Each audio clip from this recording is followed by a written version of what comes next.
senza filtri né censure, la tua radio.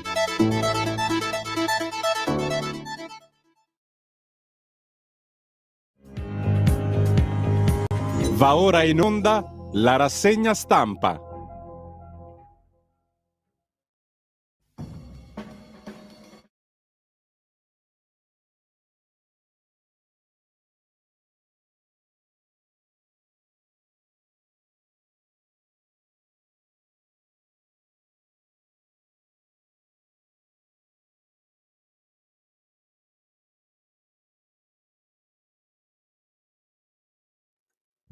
Radio Libertà, le trasmissioni tornano in diretta con la rassegna stampa di Giulio Cainarca.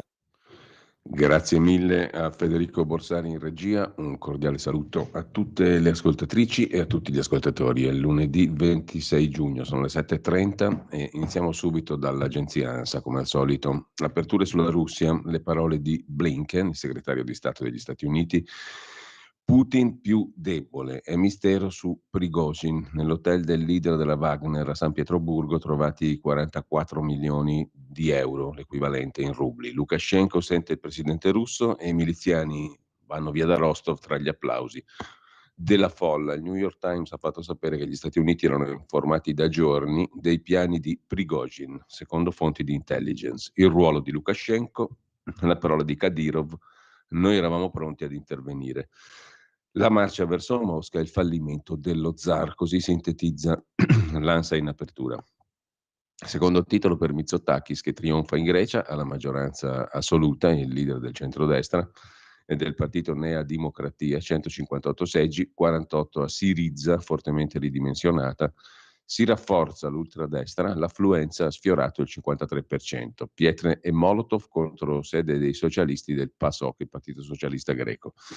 La maturità si parte con i colloqui per 300.000 studenti e poi la storia delle croci sulle vette alpine. Basta con le croci sulle vette, non solo alpine, delle montagne in generale, scoppia la polemica. Sant'Anché e Fratelli d'Italia vanno all'attacco, il presidente del CAI dice non abbiamo mai preso posizione. E ancora in primo piano sull'agenzia ANSA di stamani, Lucia Annunziata che saluta da Rai 3, è stato un divertimento e un onore, dice la signora Annunziata dopo l'ultima puntata di In Mezz'ora, l'addio dopo 18 anni.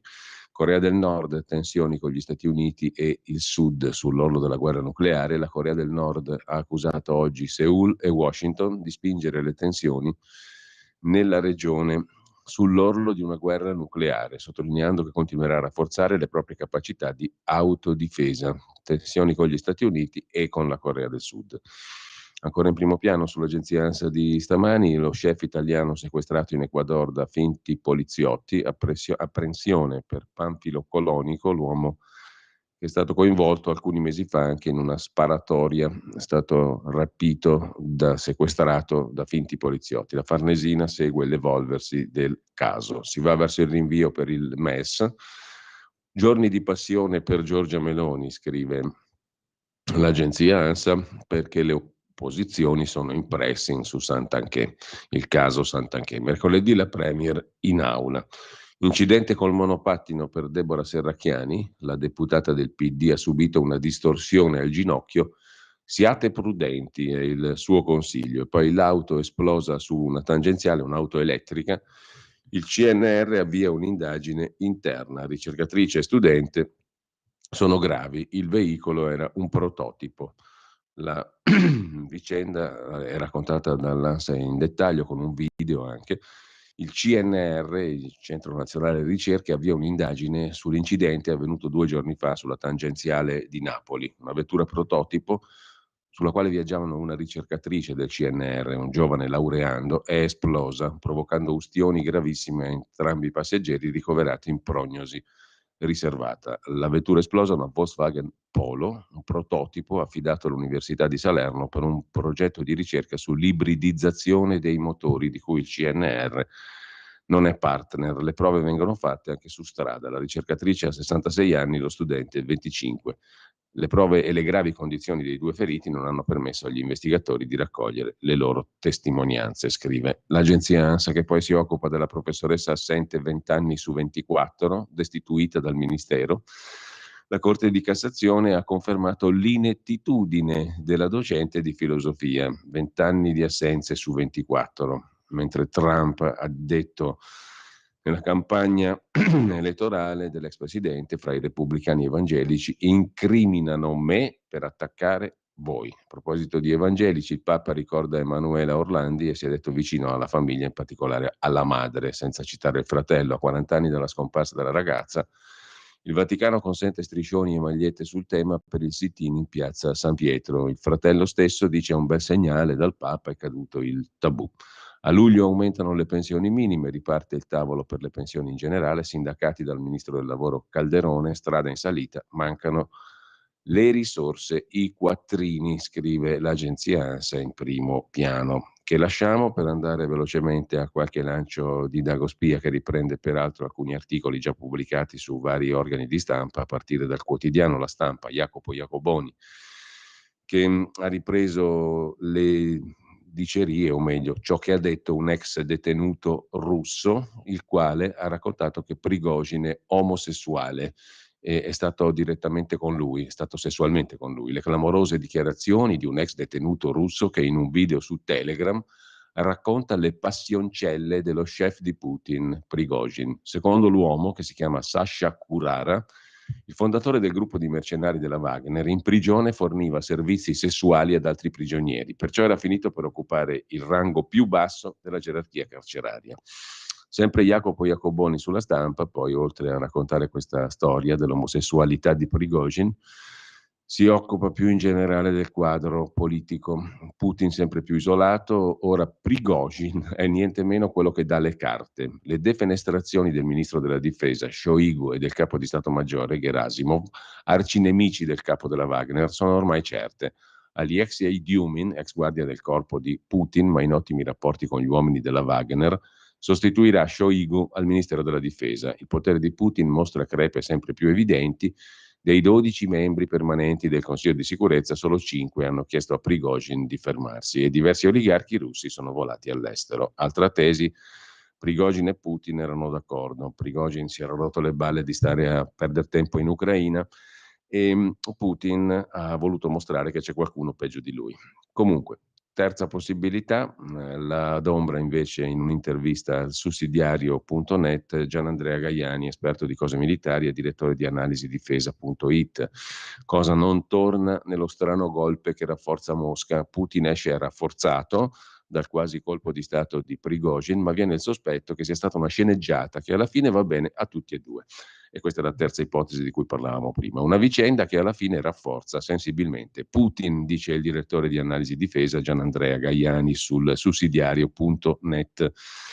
Gaiani la vede così: la marcia per la giustizia del comandante della Wagner Prigozhin, fermatosi a 200 km da Mosca grazie a un accordo sponsorizzato da Lukashenko, presidente della Bielorussia e certamente non nemico di Putin. Comunque, quello che poteva sembrare un colpo di Stato, una specie di chiamata alle armi interna per salvare la Russia dalla gestione della guerra del ministro della difesa Shoigu e del capo di Stato Maggiore Gerasimov, si è risolto così, senza spargimento di sangue, con i ribelli che hanno desistito e ai quali è stata offerta una uscita di scena molto onorevole, scrive a questo punto il sussidiario.net. Tutto troppo facile, tanto da far pensare, scrive ancora il sussidiario, che potesse essere stato tutto concordato. Di certo, alla fine Putin, come riferivano le truppe al fronte sui social, ne esce come unico capo riconosciuto. Nel frattempo nessun altro rappresentante dell'opposizione si è palesato. Quello che è successo è stato gestito in breve tempo, in maniera efficace, osserva Gaiani, senza spargere sangue russo. Mi viene il sospetto che sia stata tutta una messa in scena. A parte un elicottero abbattuto, è andato tutto troppo liscio. Messa in scena da parte di chi? Non lo so, prosegue Gaiani, però hanno occupato la città di Rostov senza resistenza. Allo stesso tempo nessun reparto militare russo ha sostenuto la rivolta. Prigozhin punta su Mosca e prima di andare a sbattere sul sistema di difesa della capitale cambia idea e trova un accordo mediato da Lukashenko, che conosce lo stesso Prigozhin da 20 anni.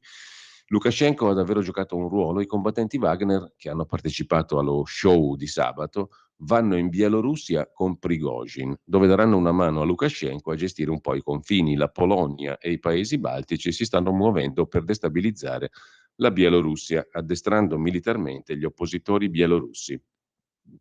A Lukashenko un po' di veterani di guerra ben armati ed equipaggiati non faranno certo male. Se fosse una sceneggiata sarebbe stata pensata per nascondere cosa?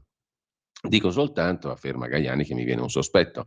La causa di questa vicenda, secondo me, resta la legge sui contractor che impone a tutte le organizzazioni private e i reggimenti di volontari di firmare un contratto con la difesa. Significa che dipendono e accettano ordini dal Ministero della Difesa. Prima non era formalmente così. Prigozhin lamentava il fatto che i suoi non ricevevano munizioni perché erano al fianco dell'esercito ma non integrati nell'apparato militare. Questa legge che impone a tutti di firmare, lo hanno fatto anche i ceceni, Prigozhin non la voleva, sperando di potersi garantire quell'autonomia che Putin gli aveva sempre dato, anche alla luce degli interessi che Wagner difende in giro per il mondo, in Africa in particolare. La legge avrebbe messo la Wagner sotto il comando di chi lui odia di più, il ministro della difesa Shoigu, che come tutti i militari vede i contractor come fumo negli occhi. Succede in Italia, negli Stati Uniti, anche in Russia. Le compagnie militari private riducono risorse per l'esercito, ci sono meno soldi per finanziare la difesa. Prigozhin la legge sui contractor dovrà rispettarla o no? Le accuse di insurrezione armata a suo carico sono state ritirate, però lo mandano in esilio in Bielorussia insieme ai soldati che hanno partecipato alla marcia. La legge rimane, ma lui viene mandato fuori dalla Russia dove la legge non vale più. Così Prigozhin non deve sottostare al diktat del Ministero della Difesa e lo Stato non fa un'eccezione alla legge per lui. Per adesso starà lì, ma se domani Putin lo vorrà far fuori, gli capiterà un incidente. Putin però adesso ha carta bianca, ha incassato un grande sostegno popolare. Tra i reparti militari lo slogan è "Abbiamo un solo comandante in capo". Ha mostrato saggezza perché ha scongiurato la guerra civile, una battaglia per riconquistare Rostov dei ceceni di Akhmat contro Wagner sarebbe stata vista come devastante, avrebbe inficiato anche la leadership di Putin. Ha trovato una soluzione del problema che rispetta il fatto che Prigozhin, che ha definito senza citarne il nome un traditore ambizioso, ha combattuto per la patria, anche i suoi uomini sono morti combattendo. Gli altri della Wagner continueranno a combattere in Ucraina, ma se vogliono devono sottoscrivere un contratto con la difesa. Quanto al fatto che Prigozhin abbia fatto tutto da solo, che si aspettava che qualcuno lo appoggiasse, magari gli americani. Secondo qualcuno Prigozhin si è venduto agli americani, difficile dirlo. L'iniziativa di Prigozhin, tuttavia, osserva ancora Gianandrea Gaiani, ha seminato sconcerto nel mondo politico occidentale tra gli osservatori sui media. Per poche ore da criminale di guerra è passato a eroe della libertà e della democrazia. Il Wall Street Journal racconta che il Dipartimento di Stato americano ha sospeso nuove sanzioni contro la brigata Wagner. Gli americani sanno quello che ha fatto in Ucraina e in Africa, ma non vogliono aiutare Putin. Tutto ciò fa capire che razza di confusione ci sia in Occidente su quel che è successo e rafforza l'ipotesi di una genialata per far capire ai russi che nei momenti di crisi il leader è uno solo. Non escluderei che Prigozhin, piuttosto che vedere la sua società sciolta dal Ministero della Difesa, abbia detto: facciamo questo show e alla fine mi mandate in Bielorussia. Risultato: rafforzare Putin senza sacrificare Prigozhin, anzi mandando Prigozhin dove serve. In Russia c'è un'opposizione? Non vedo alternative, osserva infine Gaiani. Non c'è stato nessuno che ha dichiarato di essere al fianco di Prigozhin pronto a marciare su Mosca. C'è da chiedersi anche quanta gente aveva con sé. Si dice 25.000 uomini, ma siamo sicuri che tutti lo abbiano seguito in questa iniziativa? Direi di no. Il portavoce di Putin, Peskov, ha detto che chi lo ha seguito nella marcia andrà in Bielorussia, chi non lo ha fatto potrà andare con l'esercito russo. Vuol dire che non tutti i 25.000 erano con Prigozhin. E quanti erano nel convoglio che puntava su Mosca? Ci sono troppe cose non ancora chiarite. Cosa sarà di Shoigu e Gerasimov, i vertici militari russi? Peskov, il portavoce di Putin, ha detto che i vertici militari rimangono al loro posto, vengono nominati dal presidente che è Putin. Quello che è accaduto toglie di mezzo una figura ingombrante, Prigozhin, e permette a Putin domani di cambiare anche il capo di Stato Maggiore della Difesa Gerasimov e il ministro Shoigu se deciderà di farlo, magari rimpiazzando Gerasimov col generale Surovikin, il comandante più stimato dai soldati, e mettendo alla difesa una figura più politica. Dipenderà anche da come andranno le cose in Ucraina. Prigozhin ha proclamato l'insurrezione, non gli hanno neanche silenziato il canale Telegram, lo hanno fatto con tutti i social che non usa, tranne quello che usa. È un fatto che colpisce. A Rostov la gente prima rimprovera la Wagner dicendo: cosa fate qui? Dovreste stare al fronte a combattere. Poi quando lascia Rostov applaude, sia perché i soldati vanno via e rinunciano all'insurrezione, sia perché sono eroi di guerra. C'è qualcosa che lascia perplessi. Questa guerra, questa vicenda, anzi sulla guerra avrà effetti, è durata troppo poco per averli, conclude Gaiani. Se ci fosse stata una battaglia interna della Wagner contro le truppe russe, questo avrebbe demotivato i soldati, ma la crisi si è risolta in fretta, gli ucraini continuano a contrattaccare senza risultati eclatanti, i russi hanno ripreso ad attaccare più a nord, lentamente ma con risultati, la guerra continua. Sulla Nuova Bussola quotidiana è sempre Gianandrea Gaiani a scrivere un articolo di suo pugno: il golpe di Prigozhin che finisce a tarallucci e vino, si è risolta in meno di 24 ore l'insurrezione della compagnia militare privata Wagner, in circostanze che lasciano molti punti oscuri, ma l'accordo trovato con l'esilio in Bielorussia lascia il protagonista Prigozhin libero di gestire ancora la sua armata, mentre Putin, che ha incassato il sostegno di civili e militari in Russia, può vantarsi di aver evitato una guerra civile e ora potrà anche rinnovare i vertici della difesa. Insomma, hanno vinto tutte e due, secondo Gianandrea Gaiani. Secondo Federico Punzi, su Atlantico Quotidiano, le cose non stanno proprio così. Altro che rafforzato. Putin non ne esce bene, che sia una messa in scena o no. Fosse anche una messa in scena, dai costi altissimi per la credibilità sua e della Russia, averne avuto bisogno tradisce debolezza e declino di autorità. Non ci pare che sabato qualcuno, liberale o no, si sia messo a tifare per Prigozhin o abbia dato per certa la caduta di Putin. Il punto era ed è un altro. Indipendentemente dai motivi e dalle finalità che hanno spinto Prigozhin, il colpo inferto alla credibilità e alla tenuta del sistema putiniano è di quelli da cui difficilmente un regime autoritario può uscire indenne. Cioè, in ogni caso, scrive Federico Punzi, è una vicenda che non rafforza affatto, anzi indebolisce Putin, anche se fosse una messa in scena. Averne avuto bisogno significa essere deboli. Stefano Magni, sempre su Atlantico Quotidiano, aggiunge un altro elemento di riflessione. Prigozhin ha demolito la propaganda che i nostri putiniani ancora si bevono. Ha fatto più lui in un solo video che 8 anni di sforzi dei debunker, dei demistificatori occidentali. Nessun genocidio in Donbass e Zelensky pronto a trattare, il risultato adesso. In Russia la situazione è in rapida evoluzione, è bene astenersi dalle previsioni. L'ammutinamento della Wagner si è concluso, giunti a 200 km da Mosca i contractor si sono fermati. Quel che possiamo affermare è che il proprietario della Wagner in un unico discorso venerdì ha demolito 8 anni di disinformazione sull'Ucraina e ha delegittimato completamente la causa dell'invasione russa.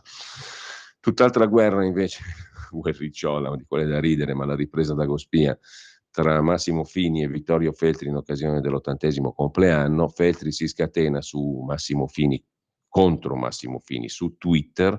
Massimo Fini gli aveva riservato un articolo velenoso sul Fatto Quotidiano e Feltri gli ha risposto: Fini di abbigliamento non capisce nulla, per parlare male di me non c'è bisogno di inventare, perché insomma il buon Massimo Fini aveva raccontato che Feltri si era venduto a Berlusconi in maniera sguaiata. Comunque, al di là di queste guerricciole molto divertenti, si fa per dire, sempre su Dagospia, a proposito di personaggi, qualcuno si ricorderà di Lina Sottis, che ha sposato bene Moratti e poi ha fatto una carriera di Bontone a Fini sul Corriere della Sera.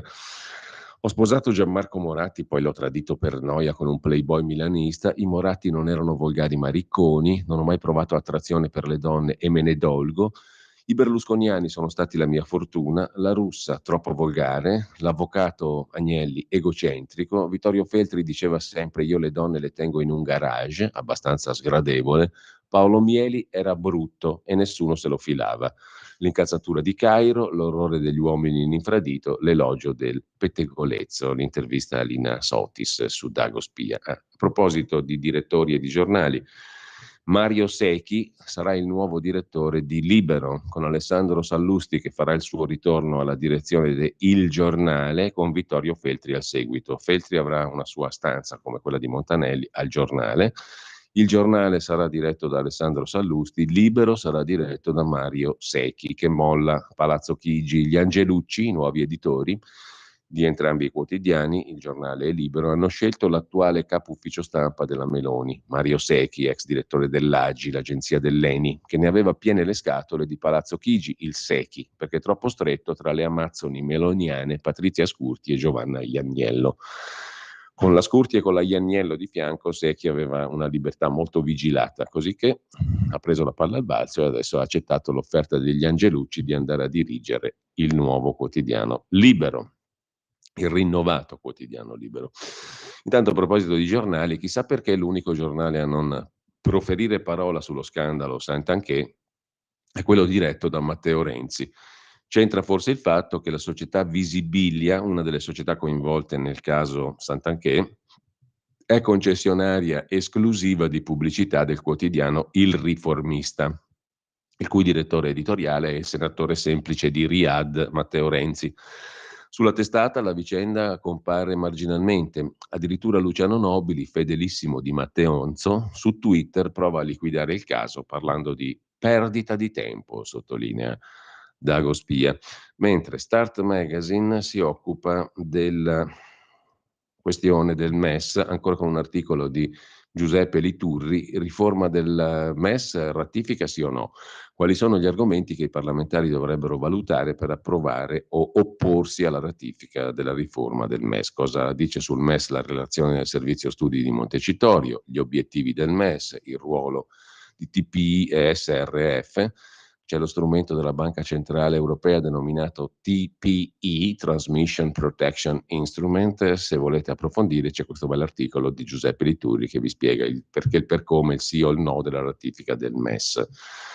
Dal MES passiamo a un'altra questione, la affronta la professoressa Anna Bono sulla Nuova Bussola Quotidiana. Profughi o migranti? La confusione la fa anche il cardinale Zuppi, il presidente della Conferenza Episcopale Italiana, la CEI. Discorsi, iniziative per superare la distinzione tra migranti irregolari e profughi. Il presidente della CEI è in prima fila a chiedere corridoi umanitari e di lavoro, che però già esistono e funzionano bene per coloro che seguono i canali legali, e anche Avvenire dipinge una realtà falsa sulla situazione dei profughi nel mondo, puntualizza la professoressa Anna Bono sulla Nuova Bussola Quotidiana. Mentre, attenzione, questo lo prevede David Quammen, colui che cioè predisse la Covid, l'aviaria sarà la prossima pandemia e lo racconta il sussidiario.net. Poche mutazioni e arriva all'uomo, mortalità assai più alta del Covid. Arriverà all'uomo con esiti drammatici, dice il divulgatore scientifico David Quammen, conosciuto per avere predetto Covid-19 come virus proveniente da un wet market cinese. Ebbene, Quammen ha preannunciato che la nuova pandemia è già lì bella che pronta, è l'influenza aviaria. È più corretto parlare di panzoozia, cioè di una pandemia che si diffonde tra gli animali, più precisamente tra gli uccelli. In tutto il mondo uccelli selvatici e domestici stanno morendo a migliaia, a milioni, a causa del nuovo virus dell'influenza H5N1. È una delle cose peggiori mai capitate a questa specie, ha detto Quammen in un'intervista a Il Fatto Quotidiano. Il virus, tuttavia, non si limita alle specie in questione. Ha già infettato alcuni mammiferi selvatici come i leoni marini, i delfini, le volpi, i visoni. Con le giuste mutazioni, e se la capacità di infettare i mammiferi aumentasse appena un po', potrebbe diventare un grande pericolo per quel mammifero chiamato Homo sapiens, cioè noi. Il mondo convive con H5N1 dal 1996. Ciò non è sufficiente per escludere i rischi di trasmissione all'uomo. Bastano poche mutazioni, quelle giuste, per renderlo non solo in grado di infettare gli esseri umani e ucciderli, ma di trasmettersi da una persona all'altra. Il salto di specie, il cosiddetto spillover, dal titolo di uno dei libri più famosi di Quammen, sta già avvenendo, ma se esso dovesse coinvolgere l'uomo, le conseguenze sarebbero drammatiche. Una pandemia di influenza aviaria, secondo David Quammen, sarebbe infatti peggiore di quella di Covid-19. Il tasso di mortalità, ha affermato l'esperto, delle influenze aviarie, quando colpiscono gli esseri umani, si è dimostrato molto più alto di quello del coronavirus. Le zone rosse da monitorare maggiormente per evitare ciò che avvenga sono gli allevamenti intensivi di polli. Al momento sul pianeta ci sono 33 miliardi di polli. sono come una grande piastra di Petri in cui l'H5N1 può replicarsi, trasmettersi e replicarsi ancora miliardi di volte. La probabilità statistica di sviluppare per un caso proprio quelle mutazioni che lo renderebbe altamente infettivo e letale tra noi umani è enorme, ha avvertito Woman. Speriamo che si sbagli, ovviamente.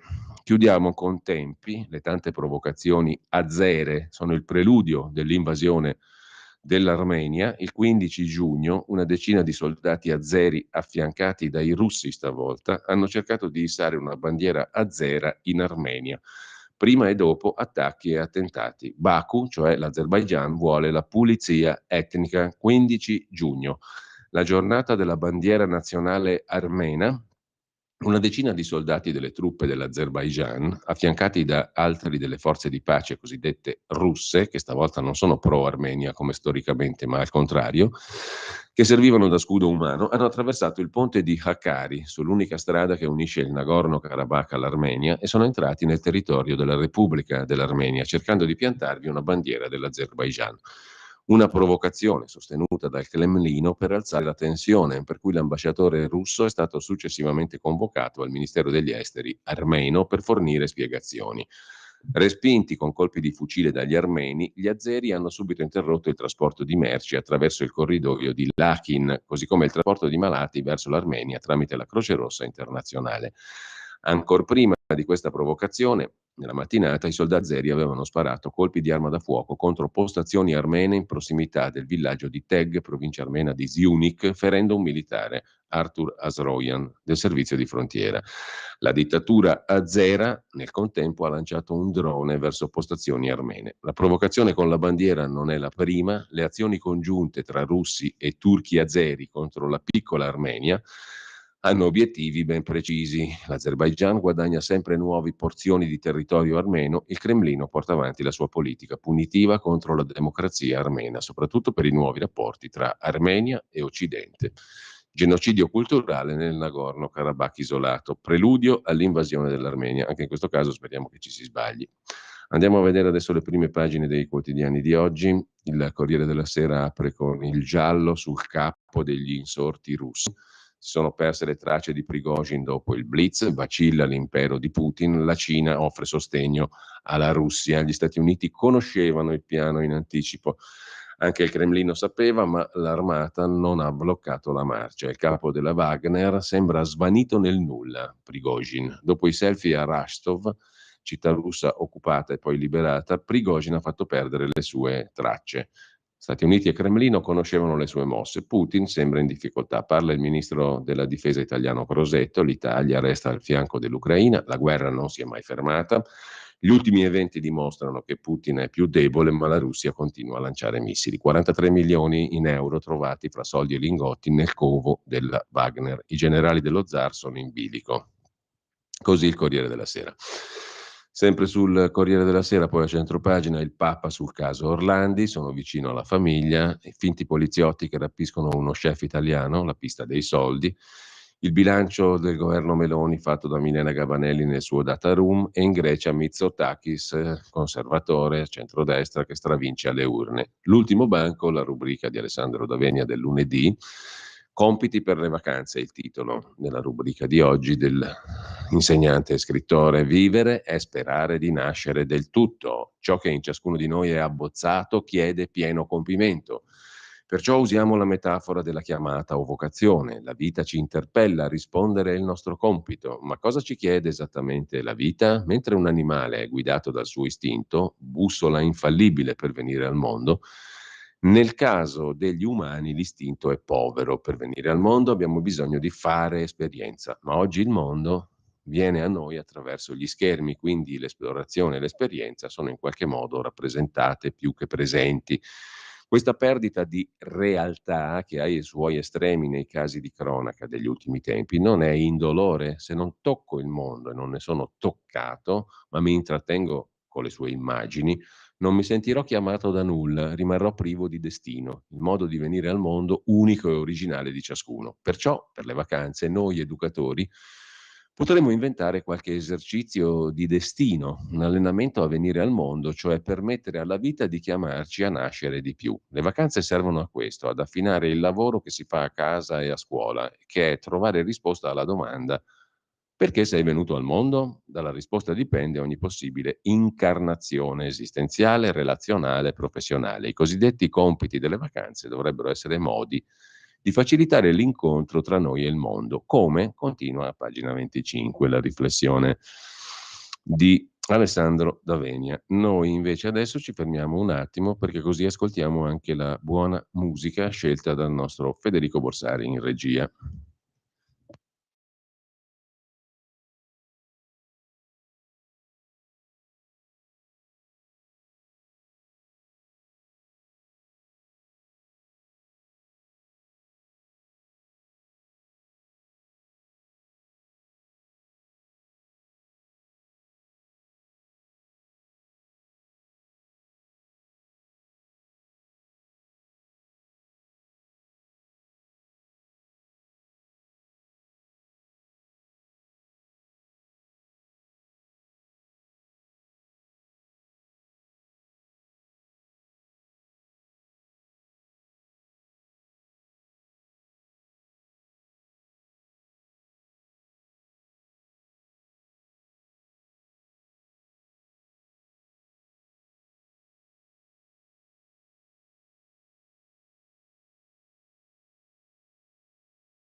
E questa era Brahms, la danza ungherese numero 5 in sol minore, Allegro. Dirige Claudio Abbado, la Wiener Philharmoniker Orchestra. Carlo Abbado nasceva oggi, il 26 giugno 1933, a Milano. La linea torna subito a Giulio Cainarca. Grazie a Federico Borsari. Torniamo appunto alle prime pagine dei quotidiani di oggi, abbiamo appena iniziato a sfogliarle. Dal Corriere passiamo al Fatto Quotidiano. L'apertura del Fatto è dedicata a Santanchè, che ammette i trucchi della sua società Visibilia sulla cassa Covid. Pistola fumante, titola il Fatto. Il dipendente in cassa integrazione nello staff di La Russa e di Santanchè al Senato. Per evitare l'accusa di truffa, i legali della ministra confessano la furbata in un documento e versano 37.000 euro di arretrati, ma resta aperta la questione delle false dichiarazioni INPS. Shoigu e Prigozhin, i gialli della messa in scena golpista, il day after in Russia, il capo della Wagner scompare, salta fuori il suo bottino milionario, a Putin il sostegno della Cina. Oggi Zuppi, presidente della conferenza episcopale italiana, vola a Mosca. L'offensiva ucraina arranca. Stasera a Report Castellucci, già amministratore delle autostrade di Benetton, venne scortato dai carabinieri. Aldo Patriciello di Forza Italia parla del Molise, la destra vince con il voto di famiglie e RAS nella più piccola delle regioni italiane. Il prezzo del gas non si è fermato, scrive il Fatto Quotidiano. Poi la riforma Nordio bloccata al Ministero dell'Economia, non ci sono i soldi, zero coperture per assumere 250 giudici per le indagini preliminari, mancano i fondi per gli arresti collegiali, cioè decisi appunto da un collegio di giudici e non più da uno solo. Tutti gli uomini di Berlusconi in 40 anni di consigli di amministrazione, manager e camerieri, chi si è prestato anche dai salotti buoni e di sinistra a entrare nei vari CDA delle aziende berlusconiane, che perlomeno è un modo abbastanza originale rispetto al solito di guardare la vicenda di Berlusconi, esaminare tutti gli uomini nei suoi consigli di amministrazione. Dopo 4 mesi di disastri comunicativi, Mario Secchi lascia Giorgia Meloni e passa a dirigere Libero al posto di Sallusti, che torna al giornale. Il mondo del cabaret li piange entrambi, scrive il Fatto Quotidiano nella frasetta sopra la testata. Lasciamo il Fatto, andiamo a vedere appunto il giornale, una delle due testate angelucciane, oltre al Tempo di Roma, che è la terza, di rilievo nazionale. Il tesoro del golpe è il titolo d'apertura sul giallo russo. Prigozhin sparito nel nulla. Trovati 43 milioni di euro nel suo rifugio, servivano per pagare i miliziani. Continua il mistero sul tentato assalto. Poi vedremo i due pezzi, pagina 2, pagina 5, di Gian Michalessin e di Fausto Biloslavo, tra pochissimo. Il fantasma dell'Unione Europea nella vicenda russa, sottolinea il professor Marco Gervasoni nel commento di prima pagina, e poi Forza Italia, effetto Berlusconi, c'è stato un boom di tesserati per gli azzurri. Il caso Baiardo, il GIP di Firenze boccia il teorema dei pubblici ministeri anti-Berlusconi. L'operazione Incastrate Berlusconi prosegue anche a Berlusconi morto. Al centro c'è l'indagine di Firenze sulle stragi di mafia, mentre i grillini mi dissero non toccare Minenna, racconta Felice Manti, un esponente dei 5 Stelle, mi pare Emanuele Dessi. Comunque a pagina 8 c'è il resoconto. Emanuele Dessi è un ex senatore dei 5 Stelle. I grillini me lo dissero chiaro, non toccate Minenna, ci serve uno così, poi lo vediamo.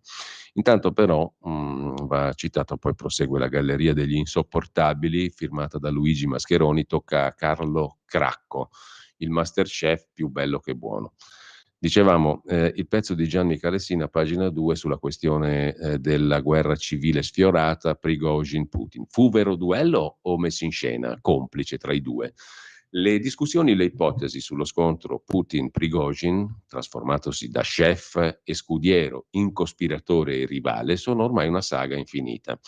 Le 36 ore di fuoco, apertesi venerdì con le bordate di Prigozhin al Ministero della Difesa, conclusesi con l'accordo mediato dal presidente bielorusso Lukashenko, la ritirata della Wagner e di Prigozhin da Rostov, presentano molti lati oscuri. A renderli più opachi le indiscrezioni dell'intelligence degli Stati Uniti, secondo cui il presidente Putin si sarebbe ben guardato dal fermare Prigozhin.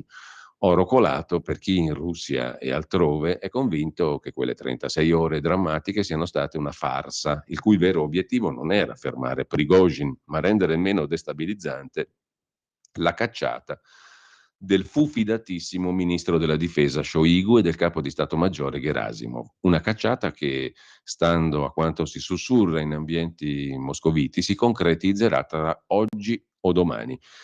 In questo scenario bipartisan, l'eliminazione degli attuali vertici del Ministero della Difesa prevista nelle intese mediate da Lukashenko è vista dai putiniani come consacrazione del potere di Putin.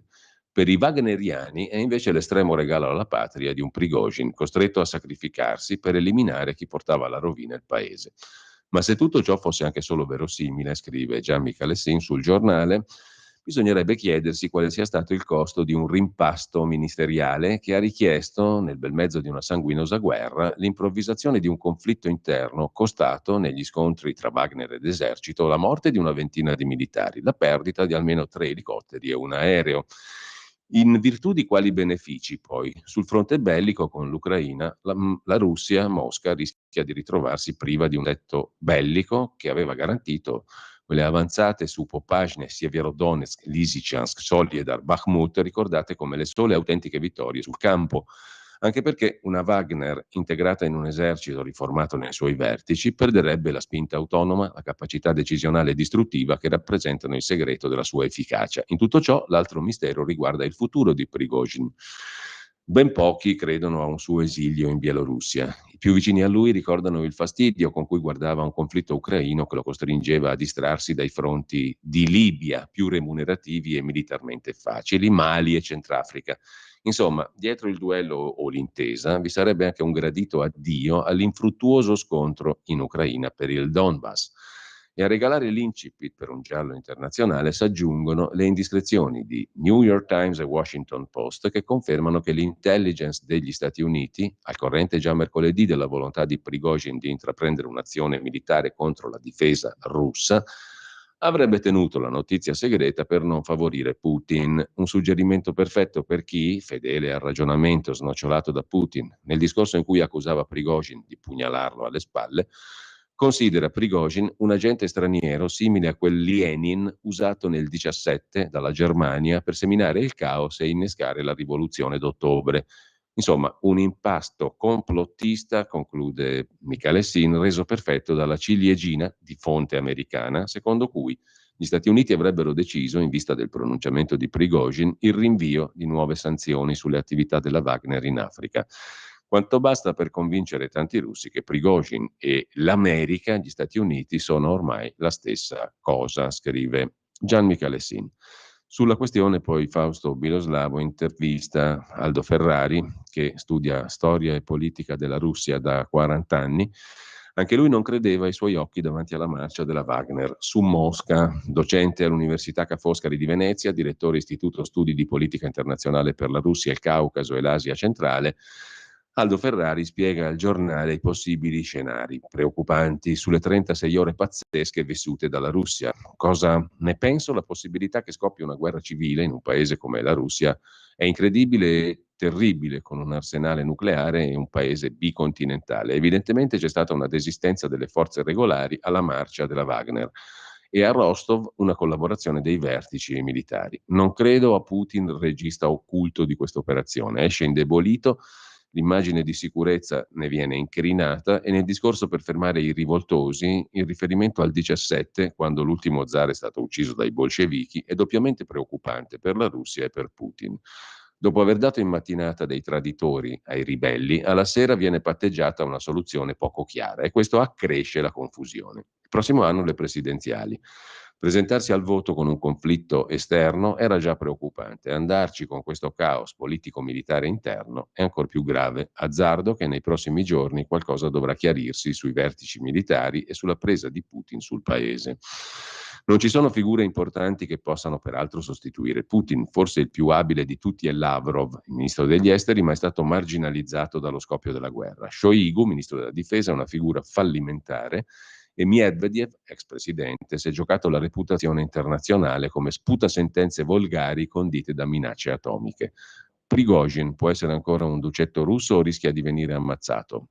Putin non è più popolare come prima, ma rimane figura di riferimento. Per i russi la mediazione di Lukashenko è sconcertante. Prigozhin, afferma Ferrari, è molto popolare, ma esiste la possibilità che venga eliminato. I vertici militari vogliono liberarsi di questa spina nel fianco. La domanda è quanto Putin controlli i collaboratori. Più che rivoluzionaria, è una situazione tardo impero, simile a una guerra fra bande che si contendono il controllo dello Stato. Così la vede Ferrari sul giornale. Ma lasciamo il giornale, andiamo a vedere anche velocemente il giorno. Chi l'ha visto è il titolo d'apertura dedicato a Prigozhin, mentre, cambiando completamente argomento, sul giorno d'Orso Lombardo, dall'allarme cinghiali all'incubo peste suina, zona rossa inoltre Po. A Pavia 2 animali infetti, rafforzati i divieti e i controlli.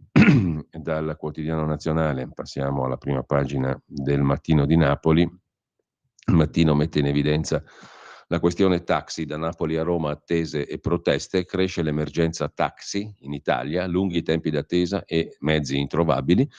L'aumento vertiginoso del turismo rende ancora più evidente il problema nelle principali città. Da Roma a Milano, Firenze e Napoli manca almeno un 20% delle vetture necessarie, scrive Il Mattino. E poi il giallo in tangenziale, un prototipo esploso, automobile, forse per il caldo il nodo delle bombole. Era in fase di test su strada un prototipo di auto ibrida esploso sulla tangenziale di Napoli. In gravi condizioni 2 persone. Parla il suo inventore, non escluso un ruolo per il caldo, che non rassicura per niente perché insomma caldo normale d'estate. Comunque lasciamo Il Mattino, andiamo a vedere Il Tempo di Roma, il terzo dei giornali appunto di Angelucci. MES rimandato a settembre, il governo è al lavoro, il meccanismo di stabilità slitta dopo l'estate, nonostante le proteste del PD. Il testo dovrà ora andare in Commissione Giustizia, il 30 arriva alla Camera, Meloni e compagnia sono sicuri, sono soldi che non servono. Anche Draghi disse no al MES, ricorda Forza Italia.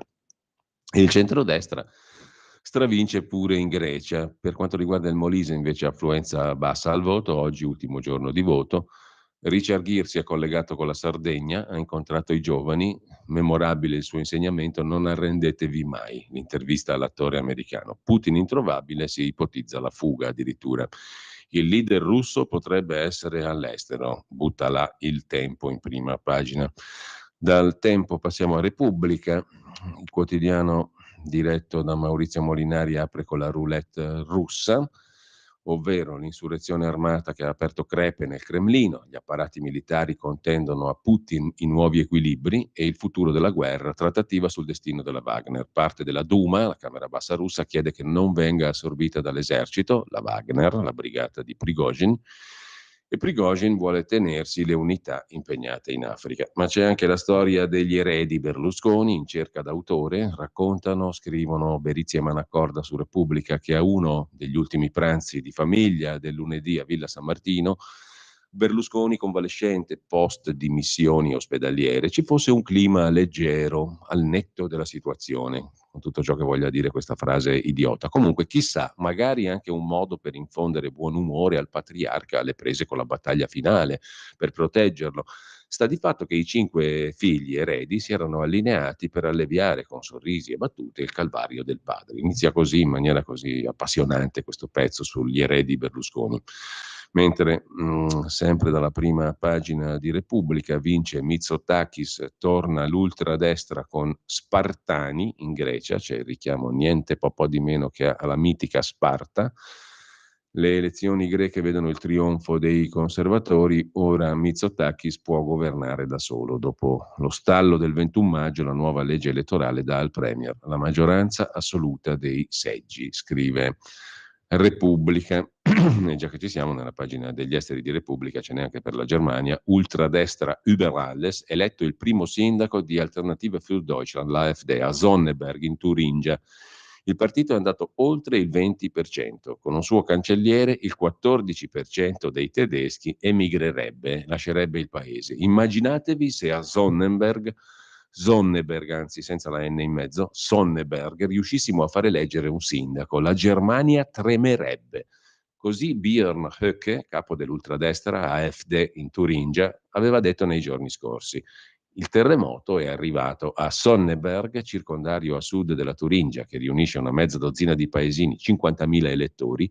Robert Sesselmann è stato eletto sindaco, Landrat. È la prima volta in Germania che l'ultradestra conquista un comune, un municipio. Sesselmann si è imposto al ballottaggio con il 53% dei voti contro il rivale cristiano-democratico Jürgen Köppler. 6 elettori su 10 sono andati a votare dopo una campagna elettorale che si era infiammata. Nelle ultime 2 settimane gli occhi della Germania si erano concentrati su questo fazzoletto di terra nascosto tra i maestosi boschi della Turingia meridionale. 2 settimane fa, al primo turno, Sesselmann aveva già raccolto quasi metà dei consensi e l'intera opposizione si era mobilitata contro di lui, dai cristiano-democratici della CDU alla sinistra della Linke. Tutti avevano invitato gli elettori a votare perché l'affluenza era stata bassa, ma la mobilitazione dei democratici contro i non democratici, come l'ha chiamata il segretario dell'SPD Klingbeil, ha avuto l'effetto opposto. L'affluenza maggiore al secondo turno ha premiato di più il candidato dell'ultradestra, Sesselmann, che ha fatto una campagna elettorale su temi nazionali come il no all'euro, il no al sostegno all'Ucraina e ha mietuto molti consensi con le sue tirate d'odio contro i verdi al governo e contro la legge recente che costringerà i tedeschi a cambiare gli impianti di riscaldamento nei prossimi anni. Sonneberg, famosa in passato per le fabbriche di giocattoli, la ceramica e il vetro, ha sofferto per la delocalizzazione delle imprese negli ultimi anni. L'unico ricordo dell'epoca d'oro dei giocattoli è un museo. Come molte parti della vecchia Germania Est, è afflitta da una forte emorragia di giovani che si spostano in città o a ovest. Intanto un sondaggio di Bild fa emergere l'ansia crescente dei tedeschi per la crescita del partito Alternative für Deutschland, che a livello federale ormai può contare sul 20% dei consensi. La leader, Alice Weidel, ha fatto già capire che si candiderà alla cancelleria o che vedrebbe bene la candidatura di Björn Höcke, leader della AfD in Turingia. fondatore della corrente di destra del partito, Flügel, che si è sciolto quando i servizi segreti lo hanno dichiarato un pericolo per la democrazia. Ma Höcke è il dominus assoluto del partito nel land di Weimar e Jena, una regione fiera della sua lunga storia, ma in cui AfD tocca ormai il 30% dei voti. L'anno prossimo si vota per le regionali. Dal sondaggio della Bild si evince che un tedesco su 7 emigrerebbe se un esponente dell'ultradestra conquistasse la poltrona della cancelleria, che fu anche quella conquistata da Adolf Hitler esattamente 90 anni fa nelle elezioni regionali, in questo caso nella regione appunto di Turingia. Con ciò lasciamo la pagina degli esteri e lasciamo anche la prima pagina di Repubblica, andiamo a vedere La Stampa di Torino che apre con un titolo virgolettato: ora apriamo la NATO all'Ucraina. L'intervista a Tajani, il ministro degli esteri italiano, primo passo al vertice di Vilnius, propone Tajani.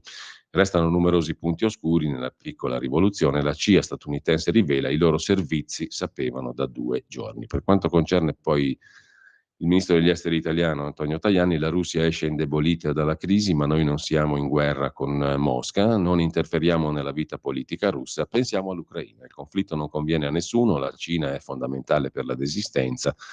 Non è il momento per l'ingresso dell'Ucraina dentro la NATO, oggi la priorità è arrivare alla pace, mentre è l'esatto contrario del titolo di apertura in prima pagina. Comunque, al di là di questo, sempre dalla prima pagina della Stampa, il ricordo di Bruno Caccia, il 26 giugno dell'83 criminali indranghettisti uccidevano il procuratore di Torino Bruno Caccia. Al magistrato viene spesso affidato quanto di più prezioso un uomo possiede, ricorda Giancarlo Caselli, libertà, onore, beni. Bruno Caccia 40 anni dopo, insieme contro mafia e brigate rosse.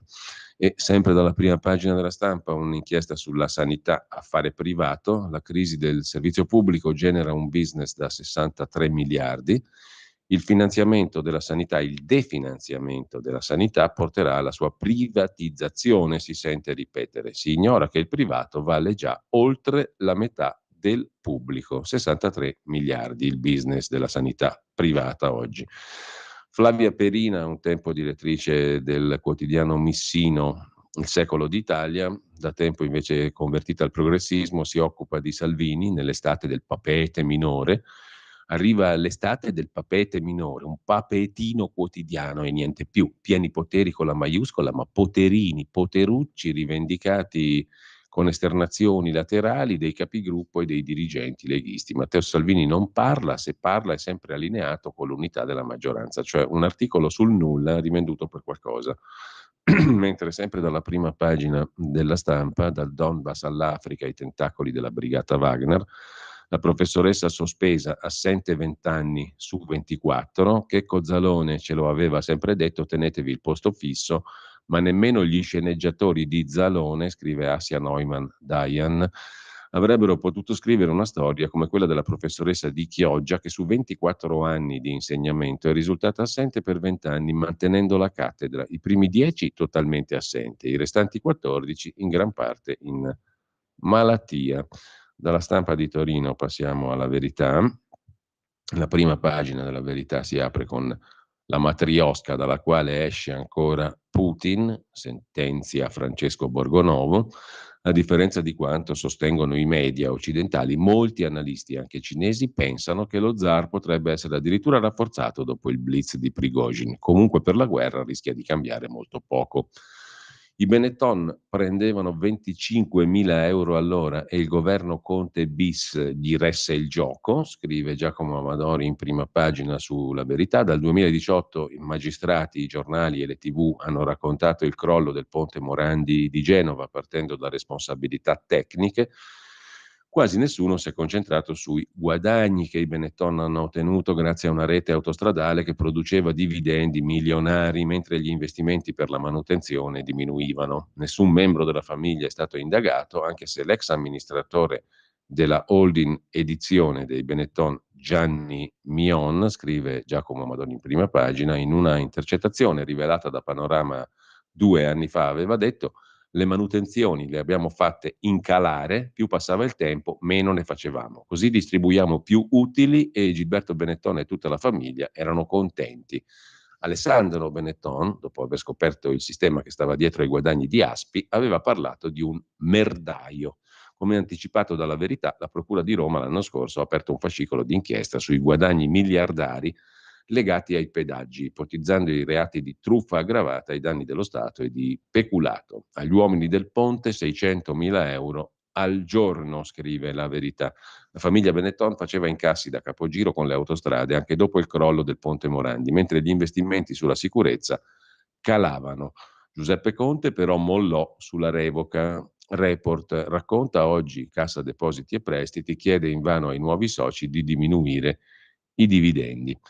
Così sulla Verità di oggi. Le interviste del lunedì, Nicola Porro, tra Confindustria e Lashline è nato il partito dei salotti, Gaia Tortora, su mio padre Enzo Tortora, certa stampa colpevole come i magistrati, il generale Leonardo Tricarico, la sinistra ha sempre inquinato i pozzi su Ustica, l'intervista a pagina 13 da parte di Carlo Cambi, sinistra nemica della Verità su Ustica, l'ex capo di Stato Maggiore dell'Aeronautica Militare Tricarico, dice che il disastro di Ustica fu causato da una bomba nella toilette. Non si è indagato nella direzione giusta anche perché i progressisti hanno alimentato la mistificazione. Le possibili piste portano a libici o palestinesi. Cossiga incolpò i francesi? A volte esternava in modo implausibile, ma ai giudici disse cose molto diverse, ricorda Leonardo Tricarico in questa conversazione a pagina 13 della Verità con Carlo Cambi sulla vicenda di Ustica. Tornando alla prima pagina della Verità, centropagina tutti i covi di spaccio da sgombrare. A Firenze, scrive Laura della Pasqua, c'è voluto il rapimento di una bimba per intervenire, ma da Milano all'Aquila, da Roma a Catanzaro, è piena l'Italia di edifici occupati e poi trasformati in centri di criminalità. Mentre Maurizio Belpietro torna sulla questione russa, ora l'uomo di Mosca sarà più pericoloso, cioè Putin, niente da gioire, scrive il direttore della Verità nel suo commento di prima pagina. Ricordiamoci che Putin ha la bomba atomica e se fosse messo all'angolo saremmo nei guai anche noi. Posto che Prigozhin aveva ben poche chance di rovesciare Putin, chi sui media festeggia per il Putin dimezzato scherza col fuoco. Il presidente sa di non avere alternative al potere, l'unica è far saltare letteralmente tutto.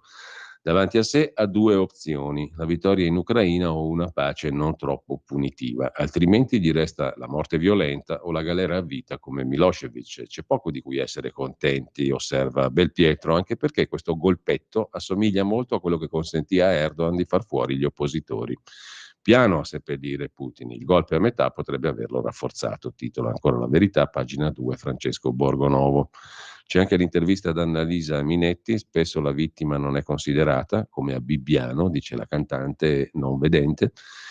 Infine, il biologo Ciro Isidoro, che avverte i danni da vaccino insorgono anche mesi dopo la puntura. La loro spike raggiunge più organi di quella Covid e induce il sistema immunitario ad aggredire cellule sane. Basta dosi a malati di cancro e donne incinte. Dalla Verità torniamo a Libero. Anzi, andiamo a Libero, i tormenti di Putin è il titolo d'apertura, il pezzo di Renato Farina, il medioevo nucleare russo, la rivolta della Wagner indebolisce l'immagine di Putin, abbatte il morale delle truppe, ma forse per Putin è il male minore e torna la paura dell'atomica. Di spalla c'è il commento di Antonio Socci, il crollo dell'Unione Sovietica come un fantasma, il potere fragile dei tiranni e poi l'intervista di Pietro Senaldi a Fausto Bertinotti, redivivo, la Schlein non può salvare la sinistra, la CGIL non lotta, torniamo al conflitto.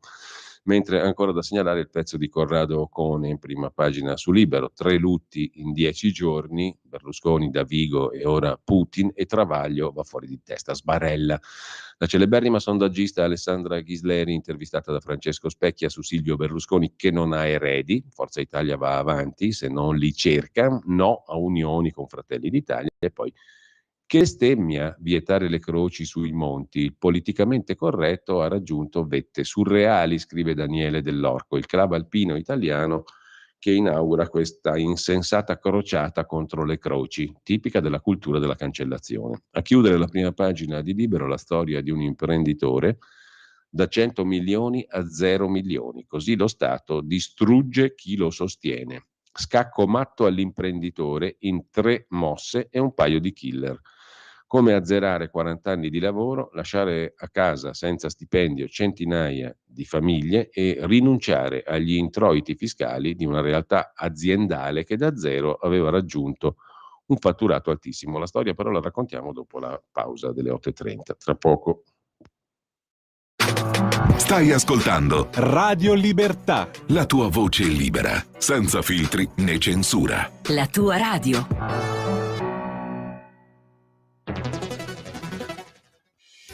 Quotidiano di Sicilia, il quotidiano d'Italia, l'informazione che ribalta i luoghi comuni, una vera visione dei fatti, l'Italia vista da sud. Ogni siciliano che vive in Italia e nel mondo è una risorsa, è protagonista della crescita della nostra nazione. Dai forza alla crescita della nostra isola, abbonandoti al QDS digitale più archivio a soli 99 euro annui. Quotidiano di Sicilia, il quotidiano d'Italia, una scelta di valore.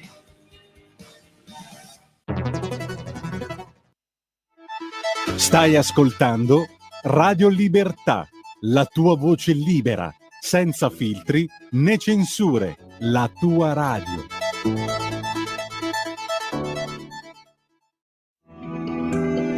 Il meteo.it presenta le previsioni del giorno.